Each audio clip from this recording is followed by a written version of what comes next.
BNP ক্ষমতায় আসছে না। কেন আসছে না? এর কারণে যে কারণে বিএনপি ক্ষমতা থেকে চ্যুত হয়েছিল, ঠিক সেই ঘটনাগুলোই আবার তাদের সঙ্গে ঘটছে। দুর্নীতিবাজরা তাদের উপর প্রশ্রয় পাচ্ছে এবং ২০০১ থেকে ২০০৬ পর্যন্ত যে সকল দুর্নীতিবাজ, যে সকল মন্দ লোকরা তাদের সঙ্গে ছিল এবং তাদের মধ্যে যারা জীবিত আছেন তারা অতীতের যে কোনো সময়ের চাইতে আরও ম্যাটিকুলাসলি, আরও শক্তি নিয়ে, আরও কৌশল নিয়ে অপকর্ম করে যাচ্ছে। আর এখানে সমস্যা হলো ২০০১ থেকে ২০০৬ বিএনপি যখন ক্ষমতায় ছিল তখন তার দুর্নীতিবাজদের উপর তার যে নিয়ন্ত্রণ ছিল তার লক্ষভাগের ১ ভাগ নিয়ন্ত্রণ এখন তাদের নেই।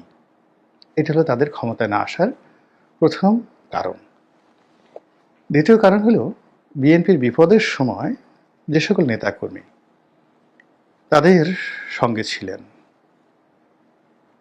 এই সময়টিতে এসে একটি লোকও ফ্রন্ট লাইনে নেই এবং ফ্রন্ট লাইনে যাদেরকে আনা হয়েছে শিক্ষা, দীক্ষা, যোগ্যতা, কন্ট্রিবিউশন, দলের প্রতি যে তাদের ভূমিকা, সেই দিক থেকে যারা বিএনপির দুঃসময় ছিলেন তাদের তুলনায় এখন যারা সুসময়ে মধুমক্ষিকা রূপে সামনে চলে এসেছেন তাদের তুলনায়